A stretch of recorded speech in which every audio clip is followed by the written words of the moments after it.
So the first church in the book of Revelation was written to the church at Ephesus.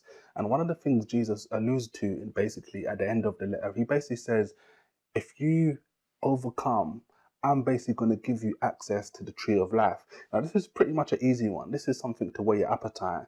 Maybe that's why it's written that way.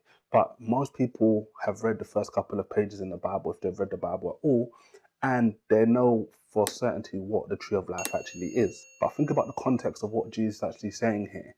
In the book of Genesis, God created the Garden of Eden. He created the tree of life and loads of different trees in the garden, the tree of knowledge of good and evil. But in Genesis 3, what we see happens is God has to basically kick out the man and woman from the garden because they basically sinned by eating from the tree of knowledge of good and evil.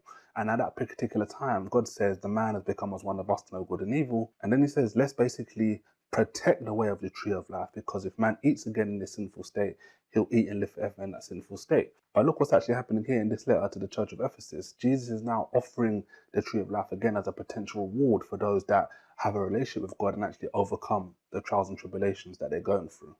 Then we move to the second letter to the second church, which is to the church that's at Smyrna. And how does Jesus use his letter to the church at Smyrna to reference back to the Old Testament?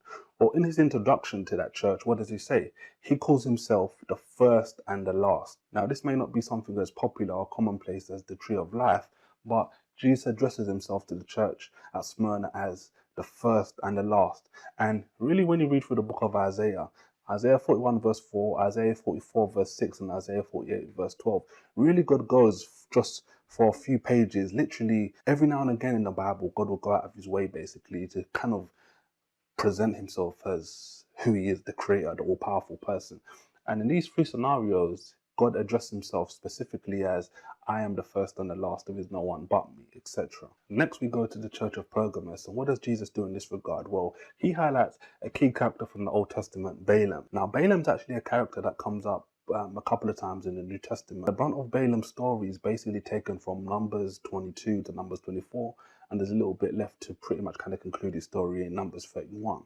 But the fact of the matter is, although Balaam is actually mentioned again a couple of times in the New Testament, basically the rundown on Balaam's story is he tried to curse the Israelites, he couldn't do it. So in the end, what he decided to do with his vain deceit and trickery, he basically knew he couldn't curse the Israelites. So he basically showed King Balak how to basically get Israel to get punished by basically worshipping false gods and obviously getting caught up in fornication. And this is obviously something that Jesus was highlighting again that was actually happening in the church of Pergamos. So right bang in the middle, the letter to the church at Thyatira. I highlighted three different things in regards to this one. Okay, so Jesus alludes to a couple of different things. So one thing Jesus focuses on in the letter to the church of Thyatira is the woman Jezebel. Okay, now Jesus talks about how the woman Jezebel in the church of Thyatira basically is being allowed to stand up and prophesy lies and all this different kind of stuff, etc.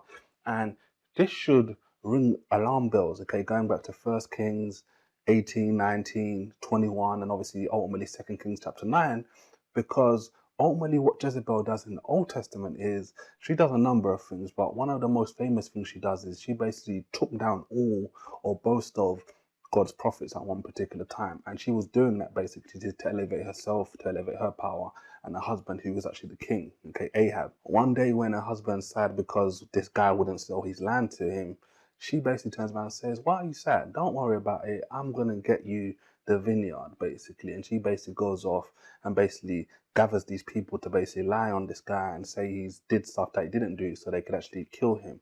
Then they went and basically took the land. So her whole thing here that Jesus is highlighting is that she's trying to come in and infest and overtake the church. Okay, same thing she was doing in the Old Testament to try and gain control, etc. Now, another thing I highlighted here, which I put as number 2 here, is a statement in the Old Testament that God said from time to time. And this was in one variation or another, but it was, I am he who tries the hearts and the reins, or the reins and the heart. Okay, so he's basically saying, look, I test the heart and the reins of someone. I'm not just literally looking on the outside and not actually checking what's actually on the inside. And we can see here Jeremiah 11:20, Jeremiah 17:10, Jeremiah 20 verse 12.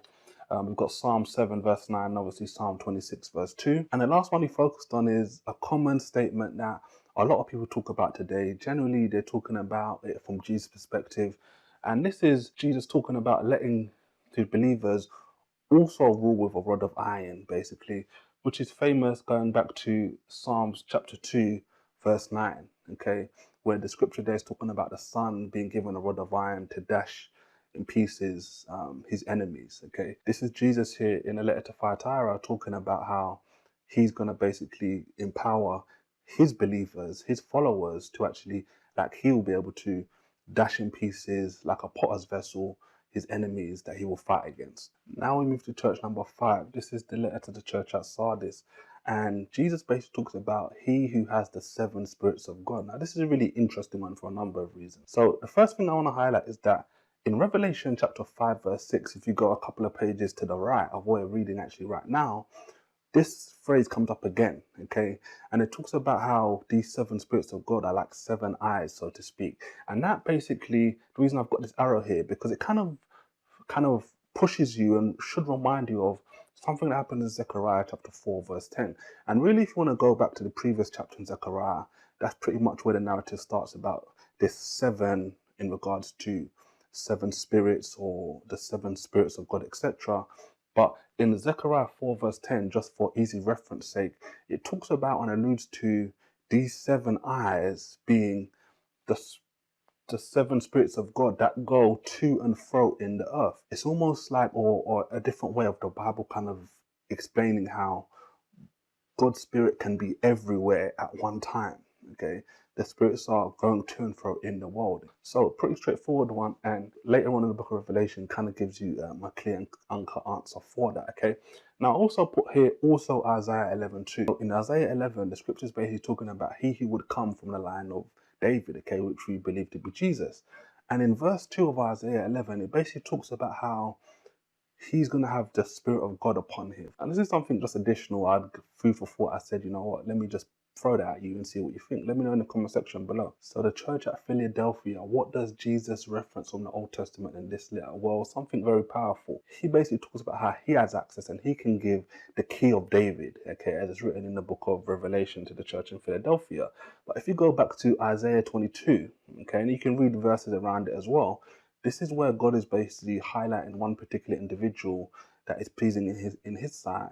And if you read the context, it kind of does seem like a double kind of prophetical thing in relation to Jesus as well, in one way or another. But he basically talks about how he is going to give this person the key of David, okay? And obviously, in the same way here in the letter to the Philadelphians, Jesus is saying he was going to give the key of David, okay, as he pleases. So that's another one of those scenarios where Jesus is going out of his way in a lot of ways to basically claim things that only God was claiming in the Old Testament. The last letter to the church at Laodicea, Jesus talks about the Lord's correction and how he corrects those he loves. And it's really interesting because the book of Proverbs talks about correction all over the place. And this is where we referenced here in Proverbs 3 verse 11 to 12, where it basically reads verbatim, where it's talking about a father who chastises his son and talks about how he's going to chastise those who he loves, etc. So these are 7 letters to 7 churches with multiple applications to the Old Testament. And you can see how by understanding the Old Testament, when you read these letters in the book of Revelation and New Testament, you're going to have even deeper and greater insights. If you like this video, I recommend you subscribe to the channel just below this video. And obviously watch one of these videos next. They're great videos for you to segue into based on what we've just covered in today's video. Thanks and take care.